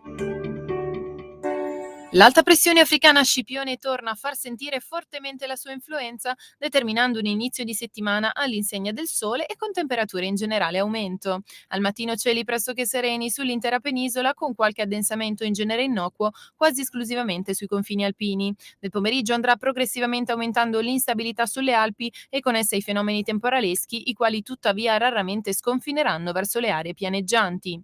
Per ora è tutto da ilmeteo.it, dove il fa la differenza. Tutti i dettagli consultando la nostra app. Una buona giornata da Alessandra Tropiano. Avete ascoltato le previsioni del giorno.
Dirige sempre Claudio Abbado con la London Symphony Orchestra Spring, ovvero la primavera allegro di Vivaldi delle 4 stagioni. Diamo subito la linea a Giulio Cainarca. Rieccoci qui, grazie a Federico Borsari. Eravamo alla distruzione di ricchezza raccontata da Libero. Parla Roberto Manzoni, fondatore di Eleca, da 100 milioni a zero. Storia di un imprenditore distrutto dallo Stato. Nel lontano 1979 crea un'azienda di impiantistica che diventa leader della Brianza e si rinnova negli anni. Nel 2008 crisi finanziaria e tracollo fino alla bancarotta. La storia di Roberto Manzoni, coriaceo, scrive su Libero Franco Sani, coraggioso, esasperato canturino che si è fatto da solo come da tradizione in Brianza, è un perfetto esempio di come lo Stato italiano sia specializzato nel segare i tronchi della foresta di cittadini onesti e operosi che lo sorreggono. Caos bancario, incapacità del sistema di gestire la crisi finanziaria del 2008, evitando che diventasse industriale, decisioni governative che volevano tappare i buchi delle casse pubbliche ma hanno sortito l'effetto di abbattere il PIL, leggi contraddittorie e mutevoli che trasformano il fare impresa in uno slalom per sopravvivere, servitori della cosa pubblica che servono se stessi, apparecchiandosi e poi divorando un piatto cucinato dalla fatica altrui. Nell'epopea della Eleca, la società di impiantistica fondata da Manzoni nel 79 con 10 milioni di lire chiesti in prestito alle banche, fatta fallire dal Tribunale di Como chiamato a salvarla nel 2013, malgrado una liquidità di 5 milioni in cassa e 42 milioni di crediti da incassare dai clienti, in gran parte enti pubblici, ci sono l'avversione e il disprezzo che l'apparato pubblico italiano ha nei confronti di chi lo alimenta, compreso il furore cieco, legalistico e la rapacità che da assassina si trasforma in suicida. Con le mie aziende, racconta l'imprenditore Brianzolo, ho sempre lavorato onestamente. Tutti gli utili che ho guadagnato li ho sempre reinvestiti, creando sviluppo, crescita e posti di lavoro nell'azienda. Ho sempre vissuto con uno stipendio mensile che mi ha permesso di campare dignitosamente. Ho convogliato tutte le risorse all'interno delle società. Le banche, i governi, la sfiducia nella nostra attività ci hanno rovinato, commenta Manzoni, che ha deciso di rendere pubblica la propria odissea perché, dice, sono stanco di essere continuamente derubato, vessato, ricattato, stanco di subire ingiustizie da 12 anni dopo una vita di lavoro. Raccontiamo dall'inizio questa storia italiana, partita 44 anni fa, da zero, scrive Franco Sani su Libero. Anzi, da poche lire un uomo che ha il grande difetto di non riuscire a stare mai fermo, di non volersi godere i soldi guadagnati. Negli anni, racconta Manzoni, eravamo diventati una delle realtà industriali di maggior successo del panorama brianzolo e uno dei più importanti general contractor, cioè società appaltatrici, in Italia, con diverse commesse dal settore pubblico, come la ricostruzione del Pirellone, palazzo della Regione di Milano, dopo che si era schiantato contro col suo bimotore Luigi Fasulo, uccidendo, oltre a se stesso, anche 2 avvocati che lavoravano per la Regione e ferendo 60 persone. Perito elettrotecnico industriale, Manzoni ha iniziato a fare soldi progettando e realizzando impianti e quadri elettrici. In pochi anni la sua società, Eleca, è diventata una società per azioni, 10 milioni di euro di capitale sociale interamente versato, 250 dipendenti e ha diversificato la propria attività, allargandosi ai settori termotecnica e edilizia. È stata una delle prime imprese in Italia nel 98 a ricevere la certificazione di eccellenza ISO 9001 e poi le altre successive, oltre a 5 categorie SOA illimitate per la sua brillante attività multisettoriale. Tra i grandi progetti realizzati, la costruzione di impianti nell'ospedale San Raffaele di Milano, il primo lotto del passante ferroviario di Milano, stazione di Garibaldi, Lancetti e 10 km di galleria, l'ospedale di veterinaria a Lodi, la facoltà di agraria a Milano, Palazzo del Ghiaccio a Courmayeur, il velodromo di Montichiari e soprattutto la ristrutturazione del grattacielo Pirelli. Finito in meno di 2 anni il progetto del Pirellone, nel 2005 mi ritrovai ad avere liquidità con altri cantieri in chiusura, poco lavoro e 250 dipendenti.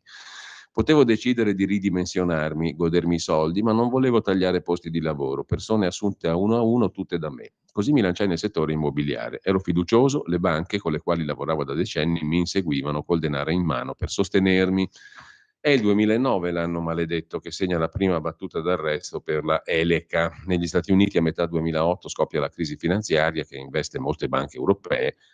Fra queste Banca Italese e Melior Banca, 2 banche che finanziano un'importante operazione immobiliare di Manzoni e che vengono commissariate quando ancora devono dare a Eleca il 70% della somma pattuita su stato avanzamento lavori. Il commissariamento delle 2 banche lasciò la nostra società senza risorse adeguate, ricostruisce l'imprenditore. Ci venne addirittura chiesto il rientro di quanto c'era stato erogato, segnalando scorrettamente uno sconfino di 12 milioni di euro. Si tratta di un evento incolpevole per la Eleca, che pure vi fa fronte. Ciononostante, per le perverse regole europee del sistema bancario, questo causò il crollo del rating della nostra società e siccome le cattive notizie non arrivano da sole, a complicare la situazione finanziaria si aggiunge lo slittamento dei pagamenti da parte della pubblica amministrazione, milioni di euro di crediti che Eleca vantava nei confronti di province e comuni per i quali realizzava opere strutturali.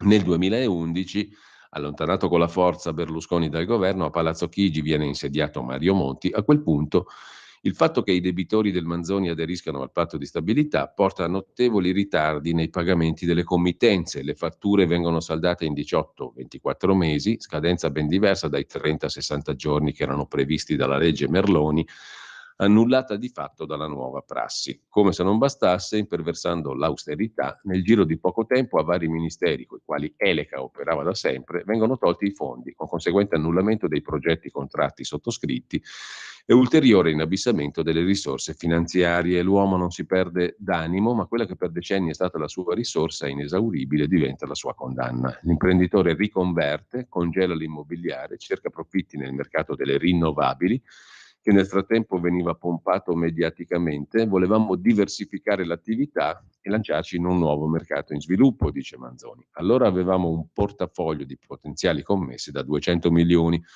La materia è nuova, fa gola a tanti, una lobby tira in un senso, un'altra in quello opposto, il quadro legislativo in 3 anni cambia 5 volte, i cambiamenti legislativi alla voce incentivi mettono in ginocchio l'ormai fragile struttura della Eleca, la storia di un imprenditore distrutto dallo Stato, da 100 milioni a zero.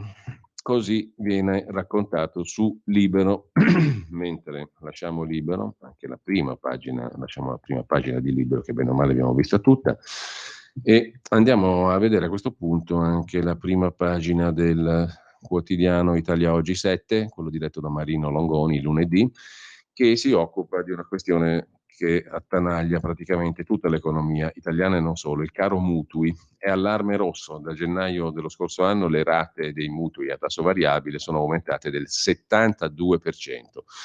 Ma ci sono anche alcuni strumenti utili per sfuggire alla morsa. Ecco quali sono: l'ulteriore rialzo di 25 punti base dei tassi di interesse deciso nei giorni scorsi dalla Banca Centrale Europea, che porta il tasso di interesse di riferimento sulle operazioni di rifinanziamento principali al 4% e si aggiunge a 7 rialzi da luglio 22, pesa come un macigno sulle tasche delle famiglie e sui bilanci delle imprese. Secondo i calcoli degli analisti di mutuionline.it, rispetto a gennaio dell'anno scorso, la rata di un mutuo variabile, a seguito del nuovo rialzo, farà registrare un incremento del 72%.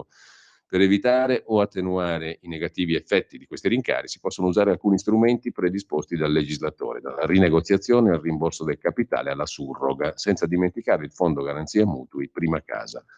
10 buone idee per i debitori, sottolinea il direttore Marino Longoni nel suo commento in prima pagina. L'aumento dei tassi di interesse, imposto dalla necessità di lottare contro l'inflazione, sta trasformando in un incubo per molti debitori che si sono visti aumentare la rata del mutuo anche più del 50%, e non è ancora finita, perché sia le dichiarazioni dei responsabili della Banca Centrale Europea sia gli esperti di finanza concordano sulla possibilità di ulteriori rialzi dei tassi, almeno fino a settembre, dopodiché dovrebbero cominciare a scendere.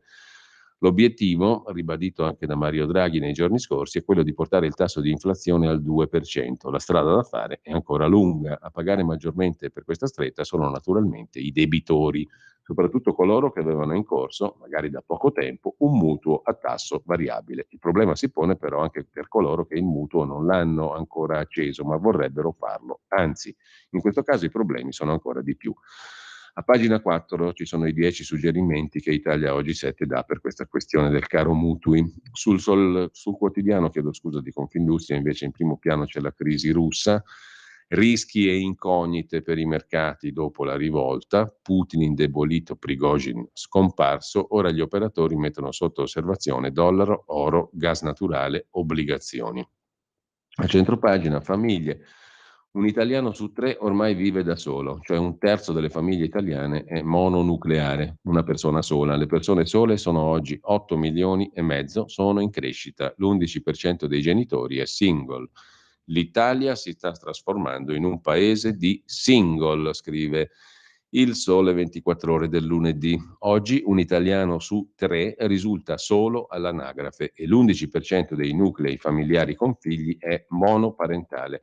In base ai dati dell'ultimo censimento della popolazione elaborati da Sole 24 Ore e Istat, si contano fino a 8 milioni e mezzo di persone sole, il 33,4% delle famiglie residenti in Italia. Un dato che, stando alle previsioni demografiche al 2041 fatte dall'Istat, è destinato a salire a 10,2 milioni, con un aumento del 16,2%. In crescita anche i genitori soli del 9%. Dietro questi numeri si nascondono diversi fenomeni: allungamento della vita, spostamenti per lavoro, pendolarismo, con impatti su società e sistema economico, scrive il quotidiano della Confindustria, che poi si occupa della delega fiscale, 3 pilastri su cui fondare una riforma fiscale davvero efficace. Il commento è quello di Fabrizio Acerbis, poi vedremo, e di IRPEF comunale alla cassa, nuove aliquote in 1100 città italiane. Nelle ultime dichiarazioni dei redditi, l'addizionale comunale ammonta a 5 miliardi e 300 milioni ed è stata versata da poco più di 26 milioni e 300 mila contribuenti per un importo medio di 203 euro. Nell'ultimo decennio il carico fiscale pro capite dell'IRPEF comunale è sempre aumentato, era 155 euro nel 2012. Venerdì 30 giugno per molti contribuenti sarà il primo appuntamento con la nuova struttura dell'addizionale comunale, una struttura che in 1158 comuni è stata modificata per ricalcare la nuova IRPEF nazionale a 4 scaglioni in vigore dall'anno scorso, e dove il comune non ha deliberato è stata eliminata in automatico la quinta aliquota. Così sul Sole 24 Ore di oggi. Sono 24 Ore di oggi che lasciamo per tornare a questo punto alle prime, anzi ad alcune delle pagine selezionate dalla rassegna stampa di oggi. Sono già le 8:45. Andiamo a vedere appunto alcuni degli articoli selezionati dai giornali di oggi. Intanto Affari e Finanza di Repubblica, che non abbiamo ancora visto, mette in copertina e il servizio principale dedicato al nucleare, la staffetta tra stati e privati per i nuovi reattori, le sfide dell'energia.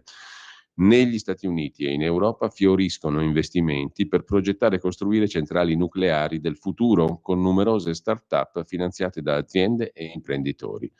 Gli investimenti nel nucleare sono destinati a salire entro il 2030 a 60-80 miliardi annui dai 30 di media di inizio secolo. 400 milioni i capitali raccolti da una start-up che ora sta raccogliendo un altro miliardo, una start-up anglo-italiana, Nucleo, la cui storia racconta Affari e Finanza di Repubblica. Negli Stati Uniti, oltre ai grandi come Terra Power, sostenuta da Bill Gates, e TEI, da Chevron e Google, il Dipartimento per l'Energia ha finanziato 8 start-up.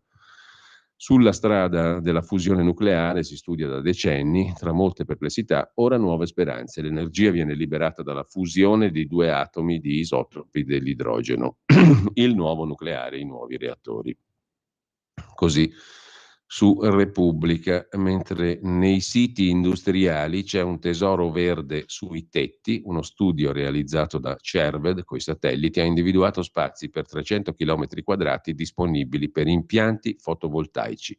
Utilizzando gli spazi meglio esposti sui tetti degli edifici residenziali si potrebbero installare fino a 72 gigawatt di potenza, scrive Repubblica, Affari e Finanza, che poi si dedica a uno degli ultimi sogni di Berlusconi, la squadra di calcio del Monza, nuovi soci cercasi, il futuro della società è legato al testamento di Berlusconi, alle scelte della Fininvest, che negli ultimi mesi aveva avviato contatti con investitori americani e sauditi. Le perdite rendono difficile l'idea squadra di distretto.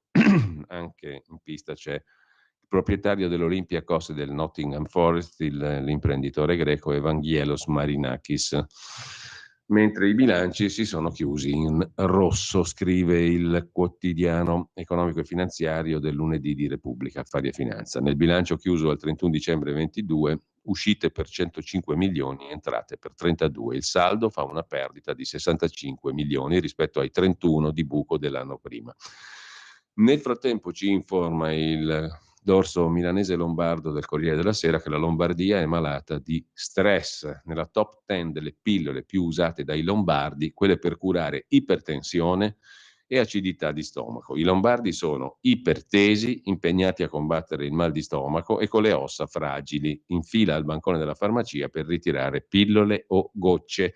Nella classifica dei 10 principi attivi più prescritti in Lombardia nel 22, Il podio è occupato da farmaci utili a combattere, nell'ordine, l'insufficienza cardiaca e l'ipertensione, l'acidità di stomaco e la carenza di vitamina D. Emerge questa classifica dai dati raccolti da Federpharma sulla spesa farmaceutica convenzionata col sistema sanitario nazionale. L'aspirina occupa solo la 7ª posizione, seguita dall'atorvastatina, esatto, ben conosciuta da chi rischia di veder schizzare il colesterolo a livelli preoccupanti. Così sul dorso milanese e lombardo del Corriere della Sera. A Lodi una maxi rissa nella notte tra ragazzi, mala movida, 2 in ospedale, poi la vicenda del CAI che dice stop alle croci sulle vette della montagna. Per andare invece sul dorso nazionale del Corriere della Sera, il primo piano dedicato alla Russia e i suoi risvolti sulla vicenda, sulla politica italiana, o meglio, i rapporti dell'intelligence che sono finiti sul tavolo del Presidente del Consiglio Giorgia Meloni dicono che il potere di Putin si è spezzato, mentre gli agenti segreti americani sapevano da tempo quello che stava accadendo. Washington non ha condiviso le informazioni per non essere accusata dal Cremlino di manovrare l'insurrezione. È giallo sul perché il regime non abbia bloccato gli insorti. C'è poi in prima pagina, in primo piano, anzi sul dorso del Corriere della Sera nazionale, il caso Santanchè, centrodestra alla prova. Lei dice non vedo l'ora di parlare in Senato. La linea della ministra, fiducia nella Premier e pace con la Lega. Mai mi voterebbero contro. Il passo dei 5 Stelle, chiesto una riunione urgente dei capigruppo, l'obiettivo è obbligare Santanchè a riferire in aula. L'idea di una mozione in aula, il patto sul salario minimo. Schlein tenta l'alleanza con i 5 Stelle e con Azione. E poi c'è un articolo dedicato al Qatar Gate, siamo a pagina 13 del Corriere della Sera di oggi, l'articolo di Giuseppe Guastella, l'intreccio belga tra politica e massoneria e la caduta del giudice Michel Claes che guidava le indagini sul Qatar Gate. I figli del giudice e dell'eurodeputata socialista Maria Arena, citata nell'inchiesta, soci in affari. Il cosiddetto Qatar Gate è uno scandalo di corruzione e riciclaggio di denaro che ha coinvolto il Parlamento europeo, emerso nel dicembre del 22. Un intreccio inestricabile, scrive Giuseppe Guastella sul Corriere della Sera, lega politica, imprenditoria, giustizia in Belgio all'ombra dell'inchiesta Qatar Gate. In questo scenario, una settimana fa è maturata la decisione del giudice istruttore Michel Claes di astenersi dalla guida delle indagini che hanno fatto tremare il Parlamento europeo. In un paese poco più grande della Lombardia, guidato dall'elite vallona e fiamminga, finisce che tutti sono collegati a tutti, anche tra i protagonisti del Qatar Gate. Considerato paladino della lotta alla corruzione, in un'intervista al quotidiano Le Soir, che lo celebrava per la sua attività di scrittore di gialli, in cui affermava che a causa della corruzione la democrazia è fottuta, il giudice Claes è stato costretto ad astenersi dall'inchiesta che lo ha reso famoso dopo che è emerso che suo figlio è da anni in società con il figlio di Maria Arena, europarlamentare socialista, citata nelle inchieste, in un'azienda che commercializza prodotti di libera vendita derivati dalla cannabis. Arena è l'europarlamentare dei socialisti coinvolta nel Qatar Gate, strettissima amica di Antonio Panzeri, l'ex eurodeputato PD articolo 1, considerato collettore delle tangenti arrivate in contanti da Qatar e Marocco per condizionare l'attività del Parlamento europeo. Tra l'altro, il giudice Claes è anche un orgoglioso massone. Nella stessa intervista alle Soir ha raccontato di essere entrato in massoneria 35 anni fa, quando si avviava all'avvocatura nello studio legale del suo maestro, è il caso di dirlo, Guy Uytendele, famoso avvocato di Bruxelles scomparso, al quale fu introdotto dopo la laurea dal figlio Marc, cui era legato da profonda amicizia. Secondo il quotidiano online Moustique di Bruxelles, Uytendale era a sua volta un massone. Ora il figlio Marc, nonostante l'amicizia con Claes, che 20 anni fa è diventato giudice, è uno dei difensori di Panzeri, che dopo meno di 2 mesi dall'arresto si è pentito accordandosi con la procura per un solo anno di carcere ai domiciliari, di cui quasi 8 mesi già scontati. Essere massone non mi limita, sono libero, ha dichiarato il giudice Claes. In Belgio i magistrati possono appartenere alla massoneria, a differenza che in Italia, dove l'iscrizione può comportare provvedimenti disciplinari. Ora che ha fatto il passo indietro, sui media belgi compaiono retroscena come quello pubblicato dal quotidiano Sudinfo, secondo il quale Claes, ben prima delle dimissioni per conflitto di interessi, avrebbe subito un'osservazione da un altro massone della sua loggia, che gli avrebbe fatto capire che stava facendo troppo per coprire l'eurodeputata socialista Arena, con la quale si sarebbe anche incontrato più volte in Parlamento. Tra il 15 e il 17 il giudice Claes non ha inteso rispondere alle domande del Corriere della Sera. Ma massone è anche l'ex primo ministro socialista Elio Di Rupo, originario di Mons, come la Arena, considerata destinata a raccogliere la sua eredità politica. L'eurodeputata Arena ha divorziato da Olivier Le Maire, padre del giovane socio del figlio di Claes, il quale ha sposato l'attuale ministra degli esteri del Belgio, Hadja Lahibib. Curiosamente, il 14 novembre, Lahibib ha incontrato il ministro del lavoro del Qatar, Al-Marri, il quale, nell'inchiesta che il mese dopo deflagrerà, con gli arresti basati su accuse fumose, è ritenuto il pagatore delle tangenti, attraverso la organizzazione non governativa Fight Impunity dell'italiano Panzeri, che aveva incontrato il 10 ottobre in un hotel a Bruxelles. Abbiamo discusso di diritti umani, inclusi donne LGBTQIA+. Ho confermato che il Belgio riconosce che i significativi progressi del Qatar sono stati fatti appunto dal Qatar, twittò la ministra. Le stesse considerazioni fatte da indagati sono state considerate come prezzo della corruzione. Al Corriere della Sera l'ex vicepresidente del Parlamento Kaili si chiedeva come mai la Arena, coinvolta nelle indagini, non ha avuto problemi e fosse protetta da immunità speciale. Confratelli, insomma. Sulla questione del MES, invece, i paletti del governo nel negoziato con Bruxelles. Salvini dice no al fondo salvabanche, la nuova versione del trattato che istituisce appunto il MES. Sul superbonus invece cambia la contabilità e spunta un tesoretto, 20 miliardi di euro è l'ammontare del tesoretto nel triennio, margine di bilancio in più nel 24 e 25, forse già quest'anno, e un forte ridimensionamento della spesa pubblica.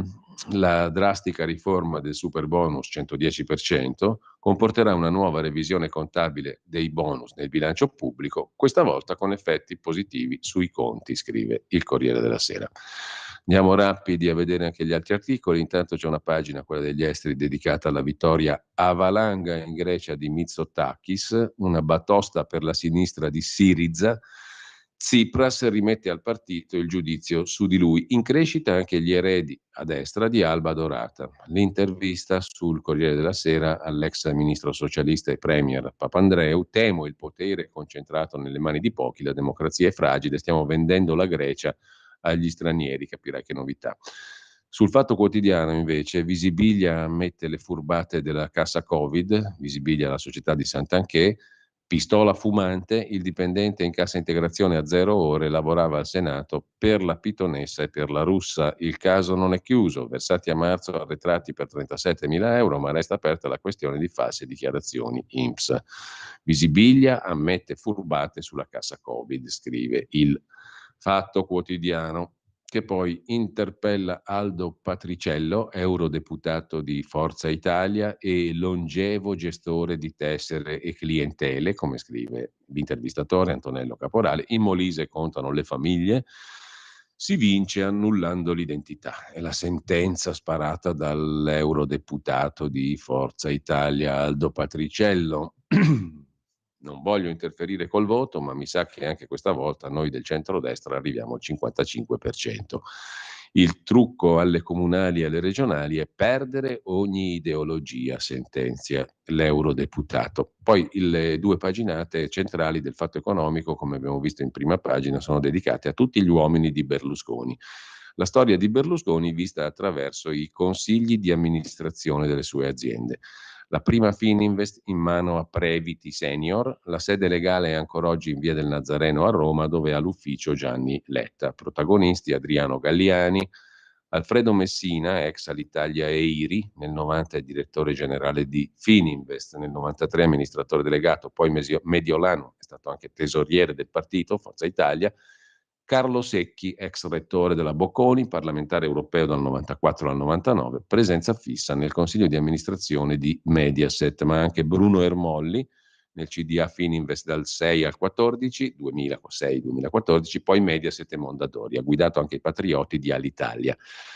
Cobolli Gigli, ex IFIL Agnelli, è stato amministratore delegato Mondadori fino al 94, poi nel 2006 presidente della Juve. Roberto Poli, presidente di Publitalia, nei CDA di Fininvest e Mondadori, lo nominò Berlusconi presidente dell'ENI. Insomma, una storia di Berlusconi attraverso i consigli di amministrazione Mediaset Fininvest.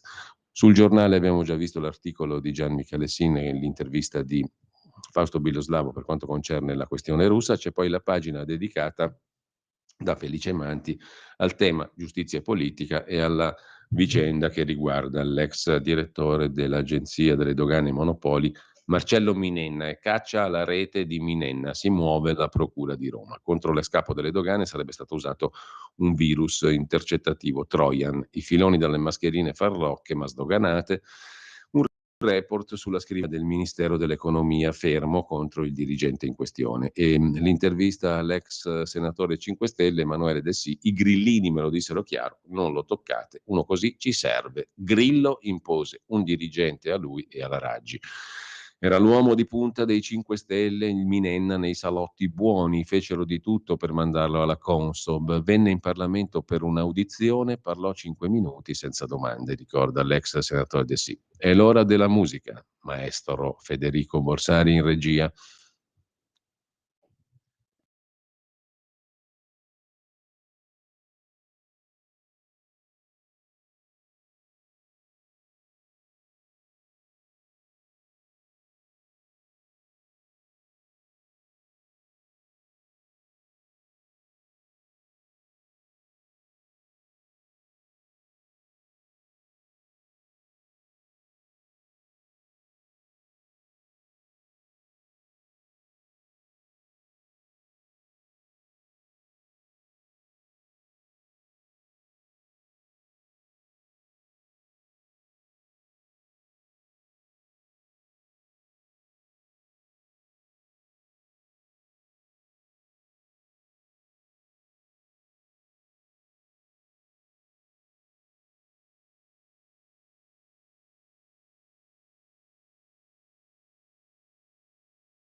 Questo brano era Mozart, il flauto magico, Queen of the Night aria. Ridiamo subito la linea a Giulio Cainarca.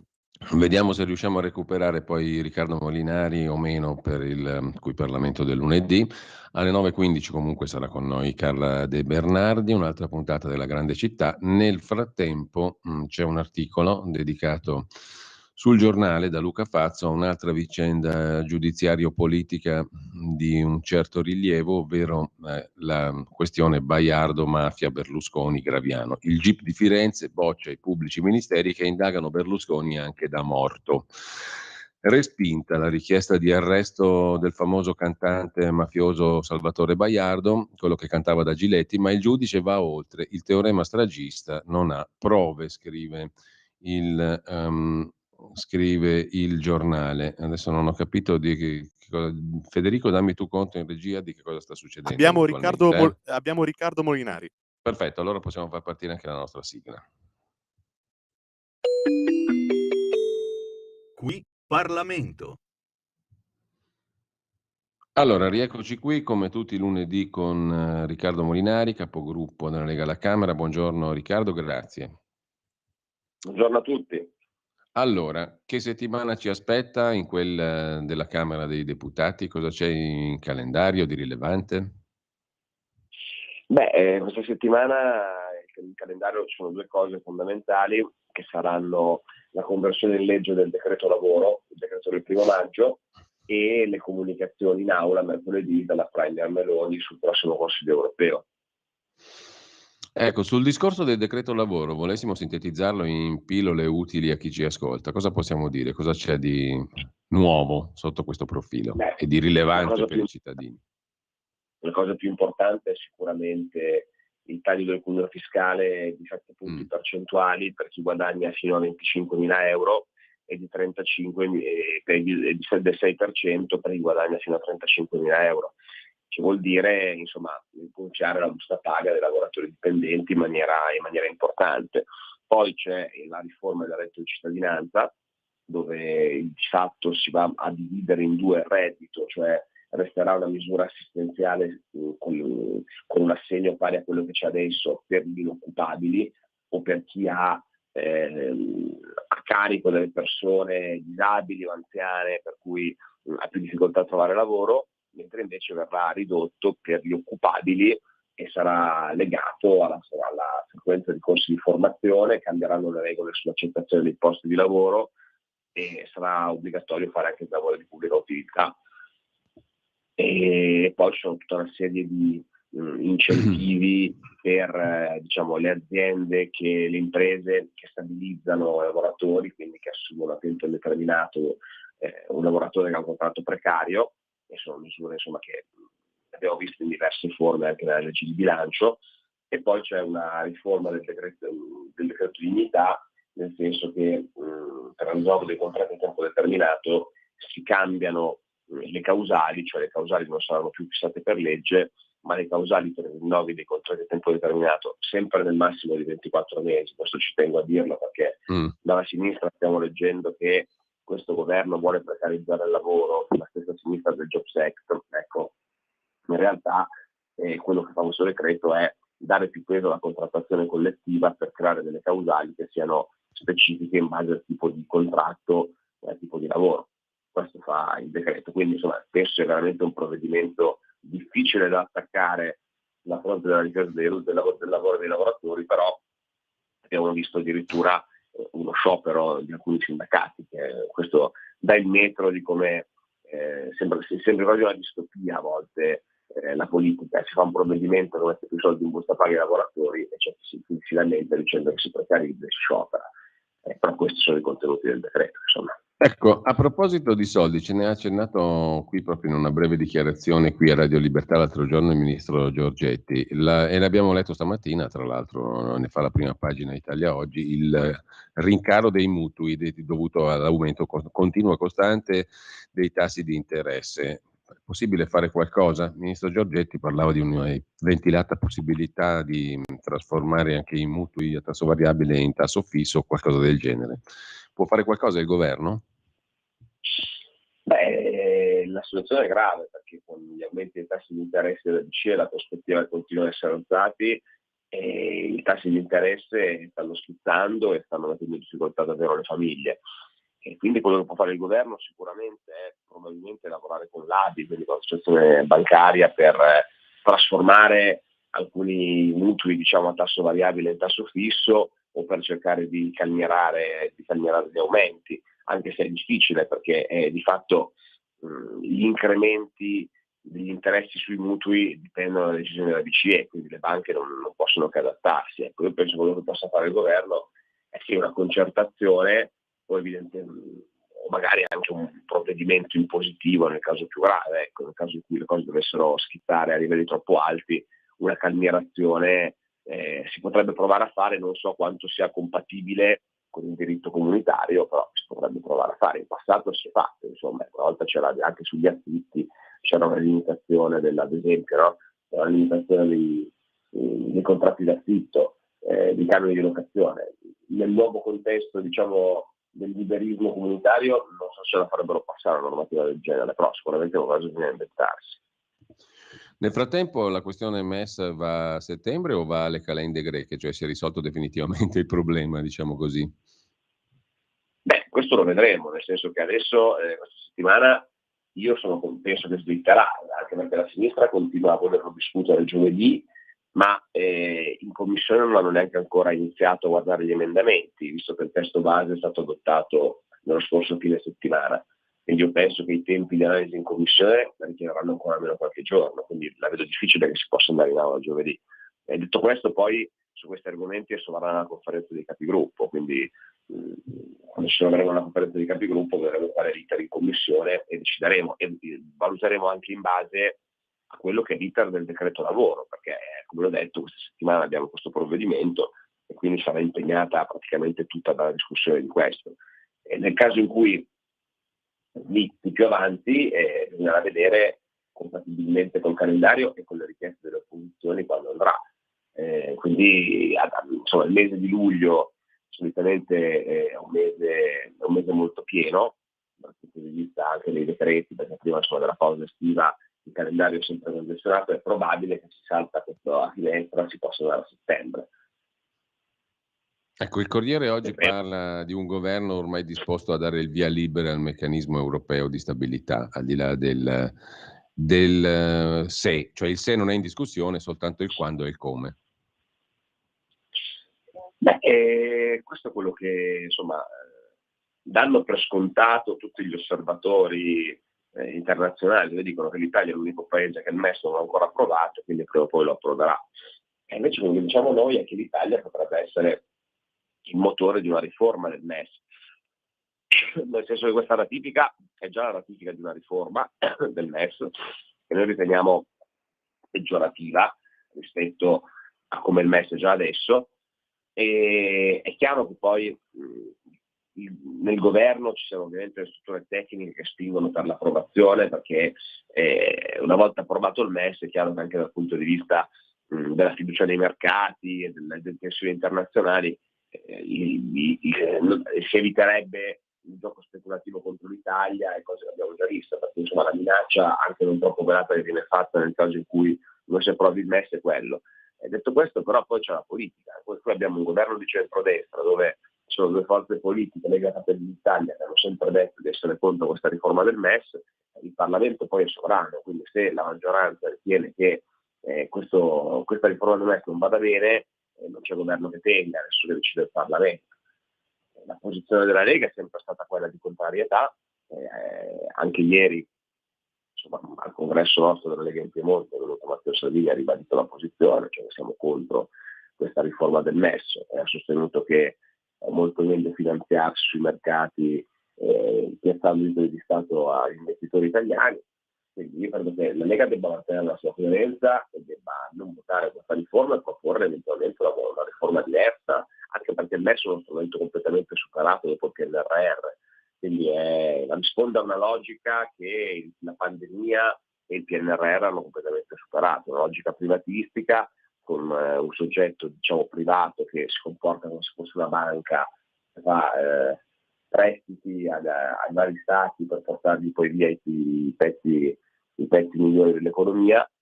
Col PNRR invece si è costruito una sorta di accenno di debito comune, quindi sono due strumenti che sono in due logiche diverse, quindi uno strumento superato e pericoloso dal nostro punto di vista al MES, quindi penso che noi dovremmo continuare a tenere la nostra posizione.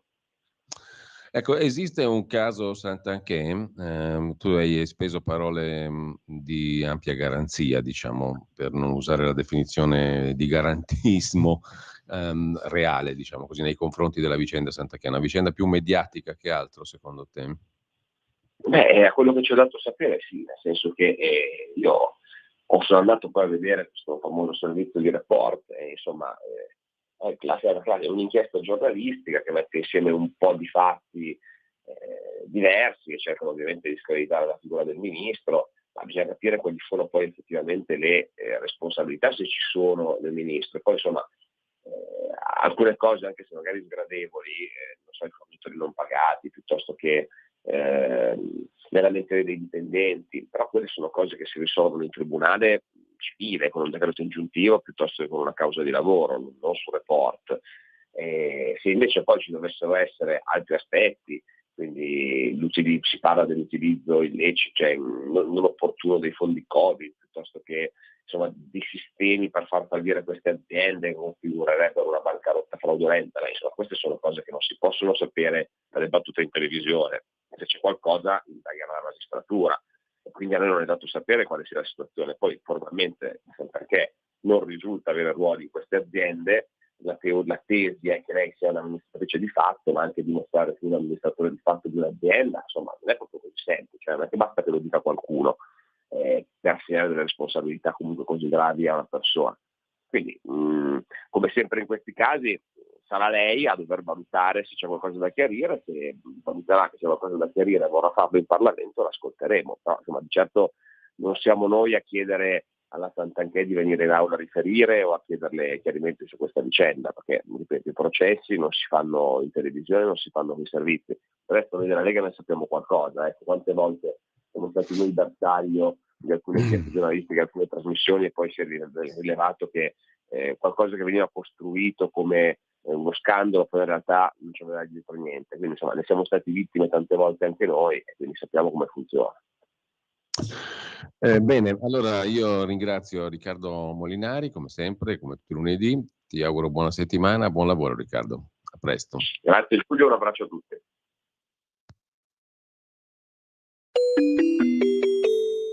Qui Parlamento.